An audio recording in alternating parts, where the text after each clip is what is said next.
என்னோட பேர் கோவர்தனன். சென்னையிலேருந்து நான் கனெக்ட் ஆயிருக்கேன். இந்த எலிசர் மிக்ஸ் நாங்க சாப்பிட்டுட்டு இன்னைக்கு ரொம்ப நல்லா இருக்குன்னா காரணம் எலிசர் மிக்ஸ் தாங்க. எனக்கு வந்து பிபி, சுகரு, ஆஞ்சியோ பண்ணியிருக்கேன். 2 ஸ்டண்ட் வச்சிருக்கேன். இதெல்லாம் 2018ல நடந்தது. இது கொரோனா கொரோனா வந்த டைம்ல 2019ல கொரோனா அந்த டைம் நடந்ததுங்க. ஸோ சிஎம்சில போயிட்டு நாங்க ஆஞ்சியோ பண்ணிட்டு 2 ஸ்டண்ட் வச்சுட்டு வந்துட்டோம். அத அப்படியே நான் மாத்திரையோட கன்டின்யூ பண்ணிட்டு இருந்தேன். இந்த மாத்திரையோட சைடு எஃபெக்ட் கொஞ்ச நாள் பொறுத்து என்ன ஆச்சுன்னா எனக்கு மூட்டு வலி எனக்கு வர ஆரம்பிச்சுருச்சு. எப்பயுமே எனக்கு ஏதாவது சைடு எஃபெக்ட் வருமோன்னு பயந்துட்டே இருந்தேன். அது மாதிரி எனக்கு வந்து மூட்டு வலி எனக்கு வர ஆரம்பிச்சுச்சுங்க.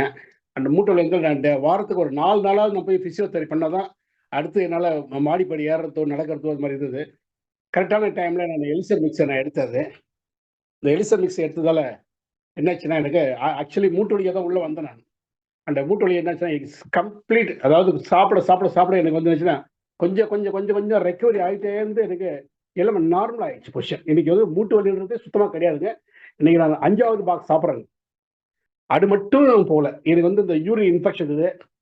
அந்த விரை வீக்கம் கொஞ்சம் இருக்குது. இது எல்லாமே கொஞ்சம் நார்மல் ஆயிட்டே இருக்கு. எல்லாம் நார்மல் ஆயிடுச்சுங்க. எனக்கு வந்து வலது காது வந்து எனக்கு செல்ஃபோன்ல பேசி அட்டாக் ஆயிட்டு, எனக்கு என்னாச்சுன்னா, அந்த காது கேட்காத போயிடுச்சு வலது காது. ரைட் சைட்ல. அதாவது எப்பவுமே நம்ம லெஃப்ட் சைட்ல தான் பேசவே கிடையாது. எப்பவுமே ரைட் சைட்ல தான் பேசுவோம் இல்லையா? அந்த மாரி எல்லாம் ஆக்சுவலி தெரியாது எனக்கு. ரைட் சைட்ல பேசி என்னாச்சுன்னா, காது கேட்காத போயிடுச்சுங்க. அந்த நரம்பு சின்ன நரம்பு எனக்கு வந்து பிளட் சர்க்குலேஷன் போகாத போயிடுச்சு. இந்த எலிசர் மிக்ஸ் சாப்பிடுறதால எனக்கு வந்து இன்னைக்கு என்னன்னாக்கா, அந்த நரம்புக்கு பிளட் சர்க்குலேஷன் போறது நல்லாவே எனக்கு தெரியுது. அதனால எனக்கு காது கொஞ்சம் கொஞ்சமா கேட்க ஆரம்பிக்குது. டெவலப் ஆயிட்டே வருது. முன்னெல்லாம் சுத்தமா கேட்காது. பக்கத்துல யாராவது பேசினா கூட எனக்கு கேட்காது. மொத்தம் இன்னைக்கு கேட்குது ஈஸியா. ஓரளவு பரவால்ல. இன்னும் கொஞ்சம் நான் ஒரு 1 இயர் எடுத்துட்டேன்னாக்கா, நிச்சயமா எனக்கு காது கேட்கும்னு எனக்கு நம்பிக்கை வந்துச்சுங்க இந்த ப்ராடக்ட்ல சாப்பிட்டுட்டு. அப்புறம் வந்து நம்ம டைஜஷன் சரியா போகாத இருந்தேன். அது எப்பயுமே கொஞ்சம் மோஷன் ப்ராப்ளம் இருக்கும். அந்த டைஜஷன் ப்ராப்ளமே இல்லைங்க எனக்கு.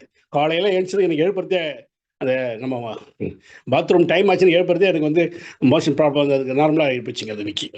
அவ்வளோ அற்புதமான ஒரு ப்ராடக்ட் ஆயிடுச்சுங்க. நம்ம வயிறு பிரச்சனை எல்லாமே நமக்கு வந்து நார்மல் பண்ணியிருக்கேன். இன்னும் சொல்லப்போனாக்கா, இந்த முகத்துடைய சுருக்கம்லாம் குறைஞ்சு போச்சுங்க. ஆன்டி ஏஜிங் அதில இருக்குது போல இருக்கு. எனக்கு தெரியல எனக்கு. அந்த ஆன்டி ஆக்சிடென்ட், ஆன்டி ஏஜிங் இருக்கிறதால என்னதுனாக்கா, முகத்தில கரும்புள்ளி, முகத்தில சுருக்கங்கள் இதெல்லாம் இருக்கிறதால நெறைய பேர் என்னுடைய வயசு வந்து 63. இன்னைக்கு இதெல்லாம் பார்த்தீங்கன்னா, இன்னும் இளமையா இருக்கீங்களேன்னு நெறைய என்ன கேட்கறாங்க. என் ஃப்ரெண்ட்ஸ் ஆகட்டும், மத்தவங்கட்ட "என்னங்க சாப்பிடுறீங்க சார்? என்ன பண்றீங்க?" அது நீங்க "இல்லைங்க ஒண்ணும் ஏதோ பண்றேன் சாப்பிடுறேங்க" அப்படின்னேன். அப்புறம் தான் எலிசா மிக்சர் சாப்பிடுறேன் அப்படின்னு என்னன்னு கேட்பாங்க. கேட்கும்போது இது மாரி நான் ப்ராடக்ட் சொல்லி அவங்களையும் வாங்க வச்சிருக்கேன் நெறைய பேர. நெறைய ப்ராப்ளம்ஸ் லேடீஸ் ப்ராப்ளம்ஸ்லாம் கிளியர் பண்ணியிருக்கேன். எனக்கு எக்கச்சக்கமான ப்ராப்ளத்த நார்மல் ஆயி போச்சுங்க. இது வந்து சாதாரணமான விஷயம் இல்லைங்க. Miracle result. இது ஒரு கடவுள் கொடுத்த வரமா நெனைக்கிறேங்க இது. இன்னைக்கு நாங்க நல்லா உயிரோட வாழ்றது நல்லா இருக்கணும்னாக்கா, இன்னைக்கு எலிசா மிக்ஸால இன்னைக்கு வாழ்ந்துட்டு இருக்கேன். நான் என்னை சார்ந்த நண்பர்களுக்கும் மத்தவங்களுக்கு நான் குடுத்துருக்கேன். எல்லாரும் சாப்பிடுறாங்க. நானும் சாப்பிடுறேன். என் மனைவியும் சாப்பிடுறாங்க. எல்லாருமே சாப்பிடுறாங்க. எதுவுமே பிரச்சனையே இல்லன்னா கூட எலிசா மிக்ஸ் சாப்பிட்டாலே அது நார்மல் ஆயிடுங்க. நம்புறவங்களுக்கு நிச்சயமாக இது எலிசர் மிக்ஸ் நமக்கு பெரிய துணையா இருக்குங்க. Thank you.